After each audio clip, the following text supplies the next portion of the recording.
Shri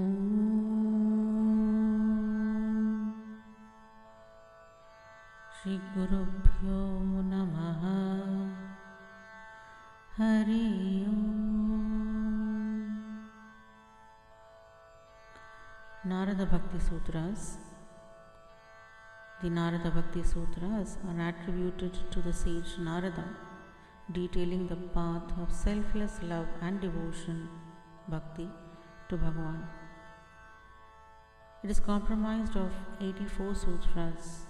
The text outlines bhakti as the highest, easiest, and most blissful path to liberation, emphasizing constant remembrance, service, and detachment from worldly craving.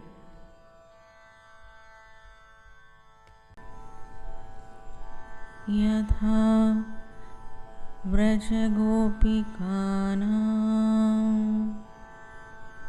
Yatha Vraja Gopikanam. Bhakti is like that of the gopis of Vraja. In the preceding sutras, Narada Muni defines supreme devotion as dedicating all actions to Bhagavan and feeling intense pangs of separation in his absence. In this sutra, he provides the perfect historical example of this state, the gopis of Vrindavan. To Narada Muni, the gopis represent the pinnacle of Parabhakti or supreme love. Their devotion wasn't based on duty, fear, or ritual, but on an spontaneous, overwhelming love where the ego is completely dissolved. Total absorption, where they lived their daily lives but their minds never wandered from Krishna. While churning butter or tending to the family, their consciousness was anchored in the divine. This sutra sets the stage for the next verse, where Narada Muni clarifies that this love wasn't blind or lustful, but a conscious realization of Krishna's divinity. Tatrapina mahatmya jnana vismritya pavadaha Tatra api mahatmya jnana vismriti apavadaha. Even in that case of the gopis, there is no reason to criticize them for forgetting the knowledge of Bhagavan's greatness. This sutra addresses a common doubt, which was the gopis' love just a worldly emotion of attachment? Narada Muni explains that their devotion was far superior to ordinary romance, because the gopis did not forget that Bhagavan was the Supreme Lord. Instead, their love was so intimate that it transcended the distance usually created by awe and reverence. In pure Parabhakti, the devotee is so absorbed in the beloved that the formal knowledge of his power, Mahatmya Jnana, becomes secondary to the sweetness of the relationship, Madhurya. They treated him as a friend, child, or lover, while remaining fully aware of his divine nature. Narada Muni also clarifies that any perceived informality in their behavior was not due to ignorance or lust. While they put aside the respectable distance often required by formal worship, their bond was rooted in spiritual truth. Tadvihinam jaranamiva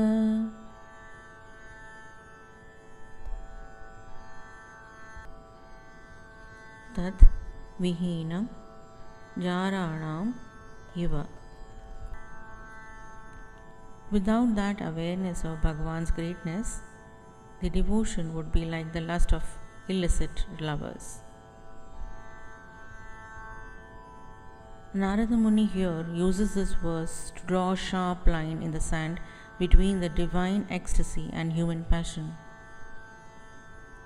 The that, tad, refers back to the Mahatmya Jnana, knowledge of God's greatness, mentioned in the previous sutra. Devotion without the underlying realization that the beloved is the supreme truth is merely a worldly emotion. In worldly lust, the relationship between the paramours, the focus is on the personal sensory gratification. In the gopis' love, the focus is entirely on the pleasure of the divine. Narada Muni clarifies that while the expression of bhakti might look like human love, the intent is purely spiritual. If the awareness of Bhagwan's divinity were absent, the relationship would sink to the level of common biological attraction and selfish attachment.